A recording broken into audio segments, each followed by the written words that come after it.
पर हरियाणा से हरियाणा कैबिनेट ने चंडीगढ़ में अहम बैठक की है और बैठक में हरियाणा मंत्रिमंडल ने जनहित में कई महत्वपूर्ण फैसले लिए। कैबिनेट ने मंथन के बाद कुल 7 एजेंडे को मंजूर किया है जिसे आम जन को लाभ होगा। साथ ही सरकार ने पारदर्शी व्यवस्था स्थापित करने की दिशा में बड़े बदलाव की पहल की है।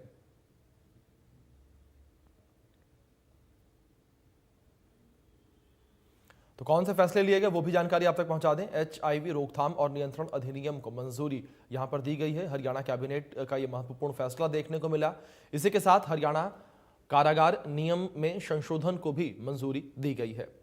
हरियाणा हाउसिंग बोर्ड संशोधन विधेयक को मंजूरी दी गई है। तो ये बदलाव जो है देखने को मिलेगा आने वाले समय में। ग्राम श्यामलता भूमि नियम में संशोधन को मंजूरी दी गई है। हरियाणा कैबिनेट के बड़े और महत्वपूर्ण फैसले हैं। हरियाणा जन विश्वास अध्यादेश को मंजूरी दी गई है। पंजाब फैक्ट्री नियम में संशोधन को मंजूरी दी गई है। तो ये बड़े फैसले लिए गए हैं, महत्वपूर्ण फैसले लिए गए हैं। हरियाणा पंचायती राज प्रस्ताव को भी मंजूरी दी गई है।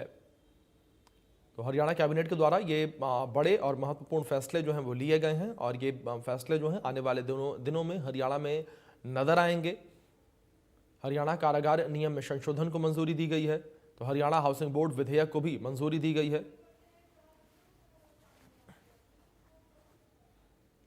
तो वहीं कैबिनेट बैठक के बाद कैबिनेट मंत्रियों ने कहा कि अलग अलग विभागों के लिए 7 एजेंडों को स्वीकृति दी गई है।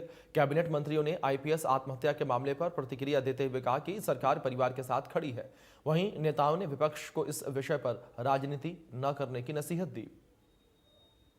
कुछ एक एजेंडे थे जिनके ऊपर चर्चा हुई है और टोटल 8 एजेंडे थे। विशेष रूप से जो सेंट्रल गवर्नमेंट की तरफ से भी डायरेक्शन जो है कि भी कुछ एक जो जिसपे उद्योगों के अंदर और जो सजा के साथ पेनल्टी के साथ साथ जो सजा का प्रावधान होता है उसको करके और केवल सजा का प्रावधान किया जाए और उसको जो लंबित ना करके हमारा अधिकारी सुन करके ही उसका निपटान किया जाए ताकि उसके कोई ज़्यादा लंबा प्रोसेस उसका ना हो। इस टाइप के एजेंडे थे जिसके ऊपर चर्चा हुई और उसको पास किया गया है। निश्चित रूप से इस देखिए कि ऐसा विषय है, दुखद घटना हुई है, इसमें कोई राजनीति जो है नहीं होनी चाहिए और विपक्ष जो है वो राजनीति करने का काम रहा है जो दुर्भाग्यपूर्ण है। सरकार तो का स्टैंड तो पहले दिन से ही क्लियर है और माननीय CM साहब ने जब ये कह दिया कि कोई भी दोषी पाया जाएगा तो उसके खिलाफ कार्रवाई होगी, इन्वेस्टिगेशन का मामला है। नहीं, देखिए बहुत सी चीज़ें जो शुरुआत में डेड लॉक थे वो हमने खुले हैं।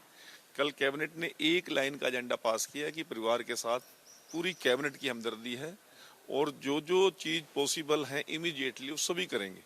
और वो कैबिनेट की मीटिंग के अनऑफिशियल कैबिनेट जो हमारी थी उसमें जो कुछ तय किया उस सारी बात को लेकर हम 2 कैबिनेट मंत्री माननीय कृष्ण कुमार जी और मैं, हमारे चीफ सेक्रेटरी और CPS to CM सभी वहाँ पर गए, देर रात तक वहाँ पर रहे, सुबह से वहीं पर थे। हम लगातार परिवार की सारी बातों को जो क्लियरेंस करने की जरूरत थी वो कर भी रहे हैं, परंतु एक डेड लॉक छोटा मोटा है उसको भी आज हम सॉल्व कर लेंगे।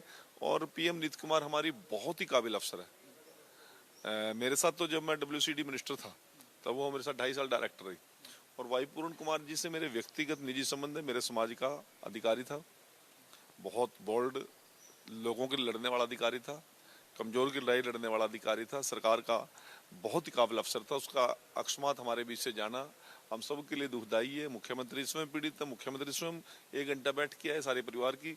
हम व्यक्तिगत एक एक बात की चर्चा कर रहे हैं, एक एक चीज की चिंता कर रहे हैं और आज लगता है समाधान हो जाएगा। कई सारे जो एजेंडे थे, बाकी 8 एजेंडे थे और तकरीबन एजेंडों पर वो हो गया, एक एजेंडे को डेफर कर दिया गया। विभिन्न डिपार्टमेंटों से जुड़े मुकदमे थे। अभी 8 हमारे एजेंडा थे, उनके ऊपर डिस्कशन हुआ और सभी पर सहमति हो गई, एक डेफर किया गया है। नहीं, ऐसा कल हमारी उस पर बातचीत हुई थी और आज।